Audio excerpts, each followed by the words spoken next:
Welcome back, fellow Mitsubishi enthusiasts, to another build video. It's been quite a while now since my last upload over a year ago, and I promise there's more content coming your way soon.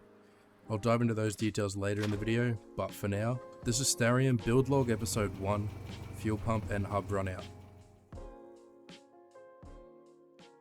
In this video, we'll be upgrading the fuel pump and checking the wheels and hub for runout. Let's start with the first problem, the current fuel pump. The fuel pressure drops rapidly after cycling the ignition and priming the fuel pump. The second issue is that the pump has shown clear signs of failure, from loud operation to eventually dying while I was cruising home on the highway. Thankfully, the failure didn't happen at wide open throttle, or I'd likely be replacing the engine as well, given that my EFI setup is quite old and lacks the protections found in modern ECUs. And before people jump up and down in the comments saying, why would I cut the floor out to access the fuel pump? Who would do that to a Starion? Well, unfortunately I didn't. The car arrived like this. I may repair it one day when I have time to tackle small finishing issues like this, but for now, I'm making good use of it so I don't have to drop the fuel tank to change the fuel pump.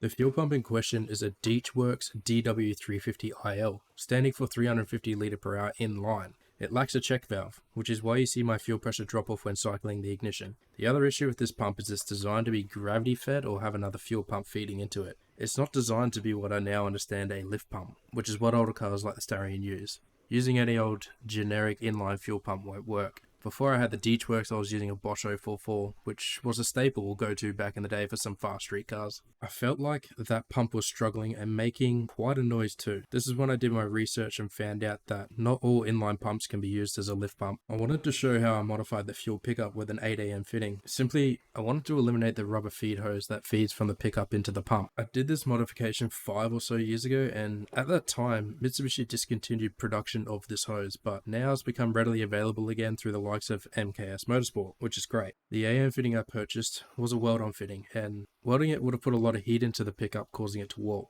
Instead, I dropped off the fitting and pickup at my local Red Devil radiators, where they brazed the fitting on for the, don't quote me on this, about $80 I think. And to this day, it has worked a treat. The old fuel output hose I made needed some attention, and it's clear the hose has seen better days.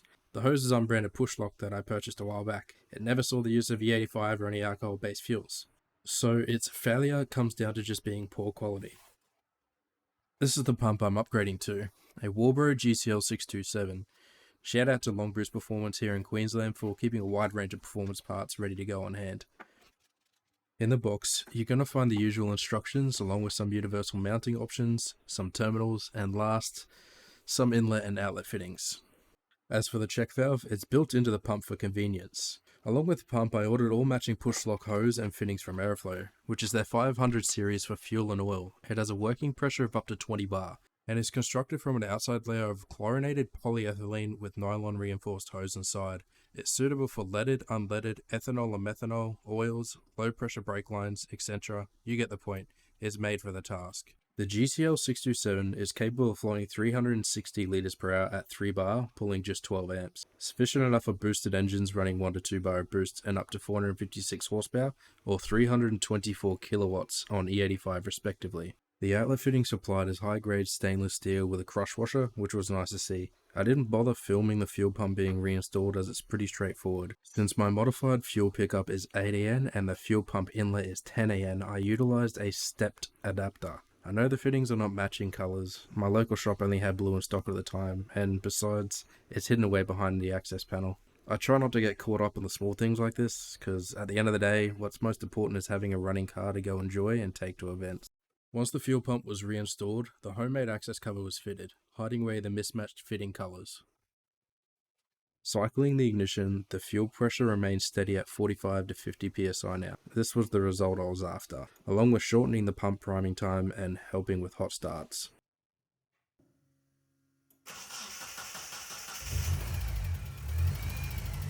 Yep, I know, that ticking sound is the lifters, and at some point I'm going to make another video on that for sure. With the fuel pump fixed and upgraded, I'm now addressing an issue with the car vibrating aggressively in the rear when driving at 90 km an hour or more. The problem lies with the passenger rear wheel. Measuring the lateral runout on the outer rim, I found it to be 56 thousandths or 1.42 millimeters, which is within tolerance. However, it's important to take 3 measurements when checking runout: the wheel, the rotor, and the hub. At first glance, you might assume the wheel is bent, but I knew that wasn't the issue. That'd be too easy. These Mitsubishis always find a more creative way to ruin your day. It turns out the second-hand 5-lug stub axles I bought from the United States were the culprit. There's no fix for this other than a straight replacement. The passenger side was okay with around 1,000th of runout, so I had to source another set of rear stub axles. With USD and AUD exchange rates plus shipping costs, a used set of 5-lug rear hubs set me back $600 to $700, not a particularly cheap exercise. When the new set arrived, I checked the hub runout immediately before pressing off and on new bearings and replacing the wheel studs to ensure the parts were good. I didn't check the first set like this. The first new stub axle measured in at 5 thousandths, which is not great, but somewhat usable. Mitsubishi doesn't list hub runout in the factory service manual because it's not meant to have any. Any hub runout can adversely affect brake wear, tyre wear, and vibration, and if left unchecked, the brake rotor consistently pushes the piston and pad back, creating a gap, resulting in delayed braking and eventually warping the rotors. We don't want that. The second new hub measured in at 1,000th or under, probably the best result you could ask for from 40-year-old components that have seen a lifetime of mileage and wear. That's the one I'm going to use. For reference, I measured the original faulty stub axle, which had 14 thousandths or 0.356mm of runout. It's safe to say that this was part of the vibration issue I was experiencing, but not all of it. To clean the new stub axle of any rust and corrosion, I've used a method I've relied on for quite a while now. A mixture of roughly 70% water and 30% hydrochloric acid. Always mix in the acid later and wear PPE including glasses and a face mask to avoid inhaling the harmful fumes. It's best to do this outside or in a well-ventilated area, away from any uncoated metal parts or anything you don't want to rust. The fumes alone can cause flash rust within a 3-meter radius, so cover the mixture in an airtight lid or keep it outside. I let the axle sit overnight and then scrubbed it with a wire brush in an oil pan. Be sure to use some bicarbonate soda when rinsing off, as this neutralizes the acid, making it safe to handle and stop the acidic process. Once it was all cleaned up, I had a friend press on a new wheel bearing for me and fit some new wheel studs. I then reinstalled the hub, checking the runout on the rotor, measuring at under 1,000th. Like I said, it doesn't get much better than this when dealing with 40-year-old components. This concludes the repair for the bent wheel hub and fitting a new fuel pump. In the next video, I'll be tackling a topic a little more interesting and perhaps resourceful: turbo boost creep and back pressure. But before I finish this video, I mentioned at the beginning that it had been over a year since my first upload, and I wanted to talk about what's coming, why I'm doing this, and the goals for these cars.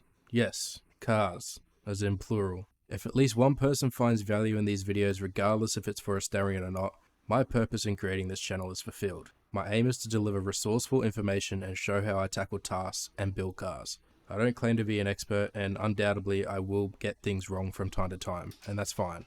I want to learn too, and always look forward to reading comments on these videos. I do this purely as a hobby and for the love for these cars, to share what I've learned over the years. The reason this video comes a year after my first upload is simple. I'm a one-man team here. I'm the mechanic, the tuner, the welder, the filmographer, the editor, the social media manager, everything. Every spare moment I get away from work, I'm filming or doing something in the garage. I have over 500 gigabytes of footage to go through for upcoming videos, and the best part is, the Starion isn't going to be the star of the channel for long. There's something a lot bigger coming.